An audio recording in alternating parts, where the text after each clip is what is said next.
Assalamualaikum warahmatullahi wabarakatuh. Sahabat muslim yang dirahmati Allah, semoga sahabat sekalian dalam keadaan sehat walafiat dan diberi rezeki melimpah. Sahabat muslim yang dirahmati Allah, ada hal besar yang selalu menjadi perhatian umat Islam dari masa ke masa, yaitu fitnah Dajjal, fitnah terbesar yang akan menimpa umat manusia sebelum terjadinya kiamat kubro.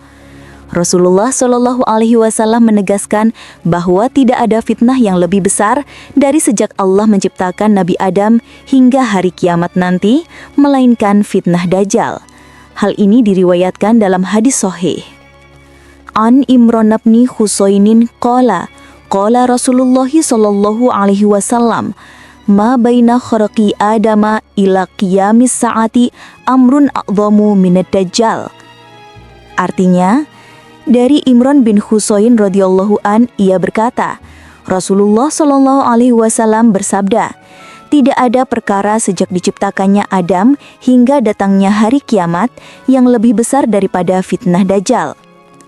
Hadis ini menunjukkan betapa dahsyatnya ujian yang dibawa oleh Dajjal. Tidak ada satupun fitnah dalam sejarah umat manusia yang bisa menandingi fitnahnya. Bahkan para nabi terdahulu pun telah memperingatkan umatnya agar waspada terhadap Dajjal. Dalam hadis lain, Rasulullah Shallallahu Alaihi Wasallam bersabda, Innahu lam takun fitnatun ala wajhil ardi mundu daru Allahu dzurriyyata Adama a'dhama min fitnati Dajjal wa innallaha lam yab'ats nabiyyan illa haddara ummatahu Dajjal wa anna akhirul anbiya wa antum akhirul umam wa huwa kharijun fikum la mahalata. Hadis riwayat Ibnu Majah. Artinya, sesungguhnya tidak ada fitnah di muka bumi sejak Allah menciptakan keturunan Adam yang lebih besar daripada fitnah Dajjal. Dan sesungguhnya Allah tidak mengutus seorang nabi pun kecuali nabi itu memperingatkan umatnya dari fitnah Dajjal. Aku adalah nabi yang terakhir dan kalian adalah umat yang terakhir. Dan dia pasti akan keluar di tengah-tengah kalian, tidak bisa tidak. Hadis ini mengajarkan bahwa Dajjal bukanlah sekedar cerita dongeng atau legenda, melainkan suatu kenyataan yang pasti akan terjadi di akhir zaman. Karena itu Rasulullah SAW memberikan peringatan keras kepada umatnya agar kita mempersiapkan diri dengan iman, ilmu, dan amal soleh. Mengapa fitnah Dajjal begitu berbahaya? Karena ia akan datang membawa kekuatan dan tipu daya yang luar biasa hingga manusia bisa terkecoh dan menyangka bahwa dia adalah Tuhan. Na'udzubillah min dalik. Dalam sebuah hadis disebutkan bahwa Dajjal akan membawa surga dan neraka. Padahal yang dia sebut surga sebenarnya adalah neraka Allah. Dan yang dia sebut neraka justru surga Allah. Rasulullah SAW bersabda, Ma'ahu jannatun wa narun, fannaruhu jannatun wa jannatuhun narun. Artinya, bersama Dajjal ada surga dan neraka, maka nerakanya adalah surga dan surganya adalah neraka. Bayangkan sahabat muslim, betapa kuat tipu dayanya. Hanya orang yang memiliki iman yang kokoh, ilmu yang benar, dan mendapat perlindungan Allah lah yang akan selamat dari godaan dan fitnah tersebut. Hal pertama yang perlu kita luruskan adalah bahwa Dajjal adalah manusia. Ia bukan jin, bukan iblis, dan bukan pula makhluk gaib lain. Namun sebelum kita masuk ke pembahasan yang lebih dalam, izinkan kami mengajak sahabat sekalian untuk mendukung channel ini dengan cara menekan tombol like, komen, share, dan subscribe. Dukungan sahabat semua sangat berarti agar kami bisa terus menghadirkan konten-konten Islami yang bermanfaat. Dalam riwayat Muslim disebutkan bahwa Dajjal adalah seorang laki-laki dari keturunan manusia. Ia makan, minum, berjalan, dan berinteraksi sebagaimana manusia pada umumnya. Bedanya, ia diberikan kemampuan khusus oleh Allah sebagai bentuk ujian sehingga fitnahnya sangat besar. Ada sebagian orang yang salah paham, mengira Dajjal adalah sosok jin atau iblis yang menjelma, padahal tidak demikian. Ia benar-benar manusia, hanya saja ajalnya ditangguhkan sampai waktu yang telah Allah tetapkan. Dalam Al-Quran Allah mengisahkan tentang iblis yang ditangguhkan ajalnya hingga kiamat nanti. Qala fa innaka minal mundorin ila yaumil waqtil ma'lum. Surat Al-Hijr ayat 37-38. Artinya, Allah berfirman, sesungguhnya engkau termasuk mereka yang diberi penangguhan sampai hari yang telah ditentukan waktunya. Sebagaimana iblis yang ditangguhkan hingga kiamat, demikian pula Dajjal. Ia tetap hidup sejak masa lampau, hingga nanti muncul di akhir zaman. Namun tentu saja, cara penangguhannya berbeda dengan iblis. Kalau iblis makhluk dari golongan jin, Dajjal adalah manusia. Sahabat Muslim, dalam beberapa riwayat yang bercampur dengan Israiliyat, disebutkan bahwa asal-usul Dajjal dikaitkan dengan Samiri, tokoh yang menyesatkan Bani Israel pada zaman Nabi Musa alaihissalam. Ketika Nabi Musa pergi bermunajat kepada Allah selama 40 hari, Samiri membuat patung anak lembu dari emas yang bisa mengeluarkan suara. Sebagian besar Bani Israel terfitnah dan menyembah patung tersebut. Kisah ini diabadikan dalam Al-Quran. فَأَخْرَجَ لَهُمْ عِجْلًا جَسَدًا لَهُ خُوَارٌ فَقَالُوا هَذَا إِلَٰهُكُمْ وَإِلَٰهُ مُوسَىٰ فَنَسِيَ.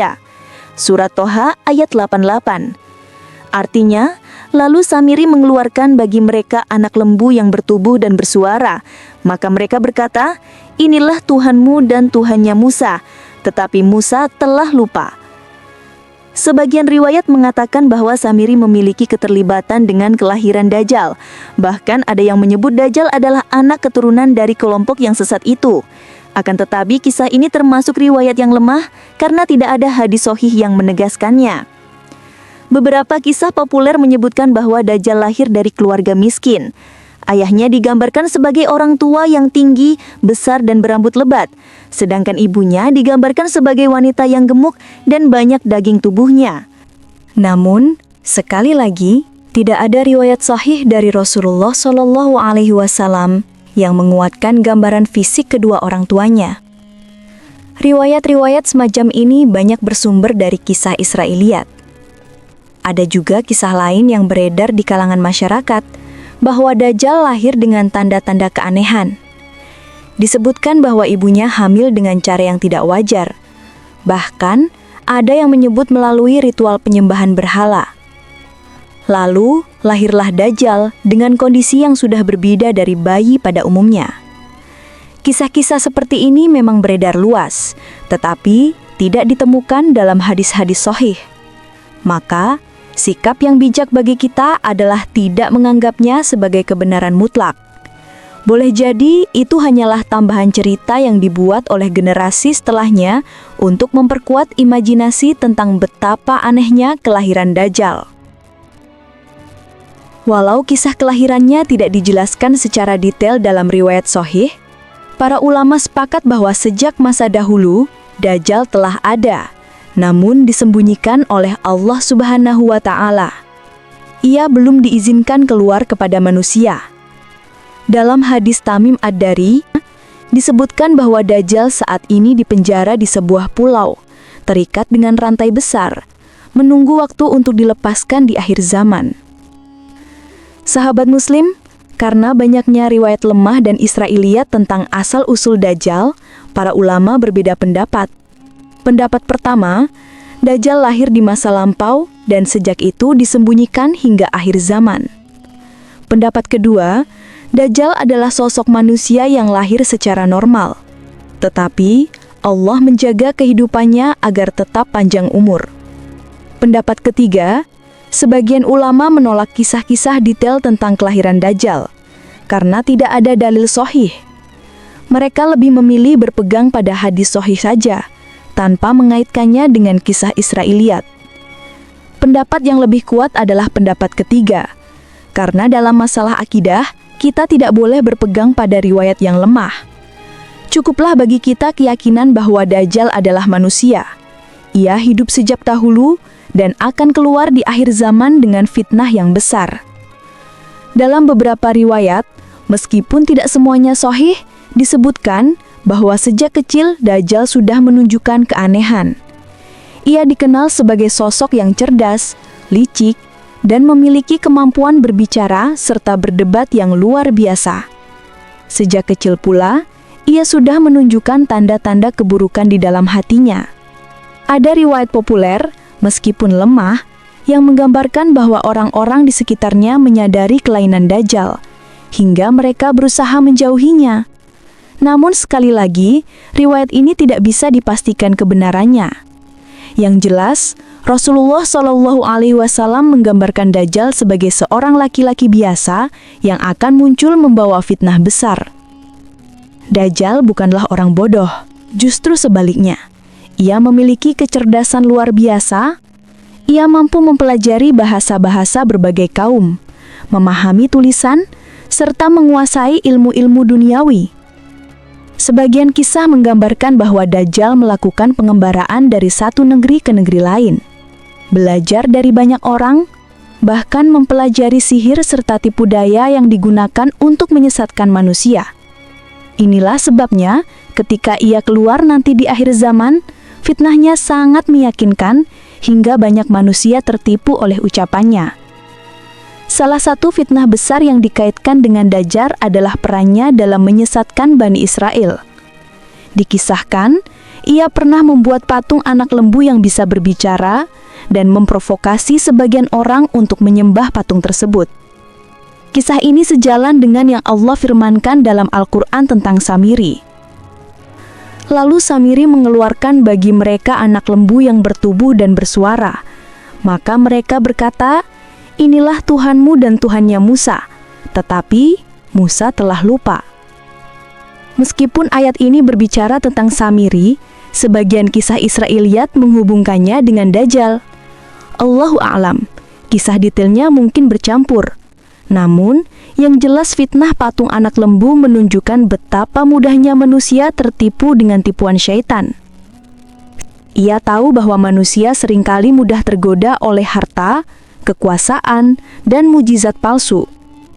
Karena itu ketika ia keluar nanti, ia akan membawa berbagai tipu daya yang menakjubkan hingga orang-orang menyangka bahwa ia benar-benar Tuhan. Ada riwayat yang menyebutkan bahwa Dajjal mampu berbicara dengan banyak bahasa. Hal ini menjadikannya lebih mudah menyesatkan banyak bangsa sekaligus. Ia bisa masuk ke dalam hati manusia dari berbagai kalangan tanpa terhalang perbedaan bahasa. Kemampuan ini membuat fitnahnya semakin luas, karena ia tidak terbatas pada satu kaum saja, melainkan kepada seluruh umat manusia. Sejak awal hidup Dajjal sudah dipenuhi dengan tipu daya. Ia belajar, berpetualang, dan memperbanyak pengalaman hingga ia siap untuk memainkan peran terakhirnya mengaku sebagai Tuhan. Dalam hadis riwayat Muslim, Rasulullah Shallallahu Alaihi Wasallam menggambarkan ciri fisik Dajjal yang jelas. Sesungguhnya Dajjal itu buta mata kirinya. Seakan-akan matanya itu seperti buah anggur yang menonjol. Dan tertulis di antara kedua matanya kata kafir. Tulisan ini bisa dibaca oleh setiap orang beriman, baik yang bisa membaca maupun yang tidak. Inilah tanda yang membedakan Dajjal dari manusia biasa. Sahabat Muslim, salah satu hal yang membuat kita heran adalah bagaimana mungkin Dajjal bisa hidup begitu lama. Sebagian ulama menjelaskan bahwa Allah menangguhkan ajalnya hingga akhir zaman sebagaimana Allah menangguhkan ajal iblis. Selama masa penangguhan itu, Dajjal tidak bisa keluar sesuka hatinya. Ia ditahan di suatu tempat dan baru akan dilepaskan ketika Allah izinkan. Inilah yang kemudian kita kenal dalam hadis Tamim Ad-Dari bahwa Dajjal saat ini berada di sebuah pulau, terikat rantai besar. Tamim Ad-Dari adalah seorang pelaut asal Palestina. Sebelum masuk Islam, ia masih memeluk agama Nasrani. Suatu ketika, Tamim bersama rombongan pelautnya berlayar menyeberangi lautan luas. Namun, takdir Allah membuat mereka terdampar di sebuah pulau misterius yang tidak mereka kenal. Dalam riwayat disebutkan, mereka terombang-ambing di lautan selama sebulan penuh akibat badai besar. Akhirnya mereka menemukan sebuah pulau yang tampak asing. Dengan sampan kecil, mereka mendarat di pulau itu untuk mencari perlindungan dan makanan. Setibanya di pulau, mereka berjumpa dengan makhluk aneh yang bulunya sangat lebat. Saking lebatnya bulu makhluk itu, mereka tidak bisa membedakan mana bagian depan dan mana bagian belakang tubuhnya. Makhluk itu memperkenalkan dirinya dengan nama Al-Jassasah. Kemudian Al-Jassasah berkata kepada mereka, "Pergilah kalian menemui seorang laki-laki yang berada di dalam biara. Ia sangat ingin bertemu dengan kalian." Rombongan Tamim merasa heran sekaligus takut. Namun, mereka mengikuti petunjuk itu dan masuk ke dalam bangunan yang dimaksud. Di dalam biara itu, mereka melihat sosok laki-laki yang sangat besar tubuhnya. Tangannya terikat kuat, kakinya juga terikat dengan rantai besi yang sangat kokoh. Penampilannya menakutkan, berbeda dengan manusia pada umumnya. Laki-laki itu lalu bertanya kepada mereka tentang keadaan dunia luar. Ia menanyakan apakah Nabi Muhammad SAW sudah diutus. Saat itu Tamim menjawab, "Ya, beliau telah diutus." Mendengar jawaban itu, laki-laki tersebut berkata, "Sungguh, akan tiba saatnya aku diizinkan untuk keluar. Maka ketika itu aku akan menjelajahi seluruh muka bumi. Tidak ada satu negeri pun yang luput dariku, kecuali 2 kota suci, yaitu Makkah dan Madinah. Keduanya dijaga oleh para malaikat, sehingga aku tidak bisa memasukinya." Laki-laki besar itu tidak lain adalah Al-Masih Dajjal. Kisah ini diriwayatkan oleh Imam Muslim dalam kitab Shahihnya melalui jalur Fatimah binti Qais radhiyallahu anha. Rasulullah SAW setelah mendengar cerita Tamim Ad-Dari, beliau mengumpulkan para sahabat dan menyampaikan kepada mereka, "Ketahuilah, sesungguhnya dia berada di Laut Syam atau Laut Yaman. Tidak, bahkan dia berada dari arah timur, dia berada dari arah timur, dia berada dari arah timur." Rasulullah menegaskan kembali bahwa apa yang diceritakan Tamim adalah benar, dan bahwa Dajjal memang masih hidup namun sedang terbelenggu di sebuah pulau. Sahabat Muslim, para ulama sejak dahulu hingga kini sering memperdebatkan di mana lokasi pulau tempat Dajjal dipenjara. Ada yang mengatakan di Samudra Atlantik karena luas dan penuh dengan pulau terpencil. Ada yang mengatakan di Laut Mediterania sesuai dengan kisah Tamim yang berasal dari Palestina.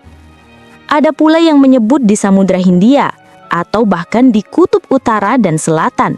Namun, tidak ada dalil pasti yang menunjukkan letaknya. Yang jelas, Rasulullah SAW hanya memberi isyarat arah timur dari Jazirah Arab. Maka, kita tidak perlu berspekulasi terlalu jauh. Cukuplah keyakinan bahwa Dajjal memang dipenjara hingga nanti Allah lepaskan. Pertanyaan penting yang sering muncul adalah mengapa Allah menahan Dajjal di sebuah pulau? Jawabannya adalah karena waktu keluarnya belum tiba. Allah sudah menetapkan takdir bahwa Dajjal hanya akan keluar ketika dunia sudah mendekati kiamat besar, saat iman manusia melemah dan fitnah merajalela. Kalau Dajjal dilepaskan sebelum waktunya, tentu manusia tidak akan mampu menahannya. Maka dengan rahmat Allah, ia ditahan hingga masa yang paling tepat. Dalam sebagian kisah populer, disebutkan bahwa Nabi Khidir akan berjumpa dengan Dajjal di akhir zaman. Namun, perlu dicatat bahwa tidak ada hadits sahih yang secara langsung menyebutkan pertemuan ini. Kisah-kisah tersebut kebanyakan berasal dari riwayat lemah atau bahkan dari cerita Israiliyat. Meskipun demikian, ada sebuah hadis sahih yang sering dikaitkan dengan hal ini, yaitu hadis tentang seorang pemuda soleh yang akan berhadapan langsung dengan Dajjal di Madinah. Rasulullah SAW bersabda dalam hadis riwayat Muslim, Dajjal itu keluar lalu dihadang oleh seorang pemuda mukmin. Dajjal berkata, "Apakah engkau bersaksi bahwa aku adalah Tuhanmu?" Pemuda itu menjawab, "Engkau adalah Al-Masih pendusta. Rasulullah SAW telah memberitahu kami tentang dirimu." Maka Dajjal pun menyiksanya, membelah tubuhnya dengan gergaji hingga menjadi 2 bagian. Kemudian Dajjal berjalan di antara potongan tubuh itu, lalu berkata, "Bangkitlah." Maka pemuda itu hidup kembali dan berdiri tegak.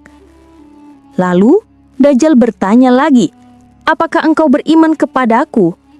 Pemuda itu menjawab, "Demi Allah, sekarang aku semakin yakin bahwa engkau adalah Dajjal yang diceritakan Rasulullah SAW. Dajjal pun ingin membunuhnya lagi, namun tidak diberi kekuasaan atasnya. Sebagian orang menduga bahwa pemuda saleh yang disebut dalam hadis itu adalah Nabi Khidir. Namun, mayoritas ulama menolak hal ini. Hadis tersebut hanya menyebut seorang pemuda mukmin, tidak menyebutkan nama. Nabi Khidir bila masih hidup, tidak lagi digambarkan sebagai pemuda, karena usianya sangat panjang. Maka, lebih tepat memahami bahwa itu adalah seorang mukmin biasa yang Allah muliakan untuk menunjukkan kelemahan Dajjal. Jadi, klaim bahwa Nabi Khidir akan bertemu dengan Dajjal sebenarnya tidak memiliki dasar yang kuat. Meski tidak ada dalil sahih, sebagian ulama tasawuf tetap meyakini bahwa Nabi Khidir masih hidup dan akan memiliki peran tertentu di akhir zaman. Mereka berpendapat bahwa pertemuan Nabi Khidir dengan Dajjal bisa saja terjadi sebagai bentuk hikmah Allah. Namun para ulama hadis menegaskan, kita tidak boleh meyakini sesuatu yang tidak ada dalil sahihnya. Cukuplah kita berpegang pada hadis-hadis yang jelas, bahwa Dajjal akan berhadapan dengan seorang mukmin yang berani, dan mukmin itu akan dibunuh, lalu dihidupkan kembali, sebagai ujian besar bagi manusia. Sahabat muslim yang dimuliakan Allah, di tengah fitnah besar yang menyelimuti dunia, Allah Subhanahu wa Ta'ala tidak membiarkan umat Islam tanpa pemimpin. Allah mengutus seorang hamba pilihan dari keturunan Rasulullah SAW, yaitu Imam Mahdi. Beliau bernama Muhammad bin Abdullah, berhidung mancung, berkening lebar, dan merupakan keturunan dari Sayyidah Fatimah. Rasulullah SAW bersabda, artinya, Al-Mahdi berasal dari keturunan Fatimah. Kemunculan Imam Mahdi bukan atas keinginannya sendiri. Beliau tidak pernah mengaku sebagai pemimpin dan bahkan awalnya menolak. Namun umat Islam akan memaksanya untuk menerima baiat di Mekah, tepatnya di antara Hajar Aswad dan Makam Ibrahim. Imam Mahdi akan memimpin umat Islam di masa penuh fitnah. Beliau menegakkan keadilan setelah dunia dipenuhi kezaliman, menyatukan kaum muslimin yang tercerai-berai, dan memimpin mereka menghadapi musuh-musuh Allah. Selama kepemimpinannya, Imam Mahdi membawa kemenangan demi kemenangan. Pasukan Islam di bawah komandonya berhasil menaklukkan banyak wilayah, hingga bumi kembali dipenuhi keadilan. Namun fitnah terbesar, yaitu Dajjal, tetap menunggu saatnya untuk keluar. Maka salah satu tugas utama Imam Mahdi adalah mempersiapkan umat Islam untuk menghadapi Dajjal. Ketika fitnah Dajjal mencapai puncaknya, Allah mengutus seorang nabi mulia yang diangkat ke langit lebih dari 2000 tahun lalu, yaitu Nabi Isa bin Maryam alaihi salam. Nabi Isa turun di Menara Putih di Damaskus, Syam, ditemani 2 malaikat. Rasulullah menggambarkan bahwa Isa mengenakan pakaian berwarna kekuningan. Rambutnya meneteskan air seakan baru selesai mandi. Setelah turun, Nabi Isa bergabung dengan Imam Mahdi dan kaum muslimin. Mereka bersiap untuk menghadapi Dajjal dalam pertempuran besar. Ketika waktu subuh tiba, kaum muslimin bersiap melaksanakan sholat. Imam Mahdi maju sebagai imam. Namun ketika melihat Nabi Isa turun, Imam Mahdi mundur dan mempersilahkan Nabi Isa untuk menjadi imam.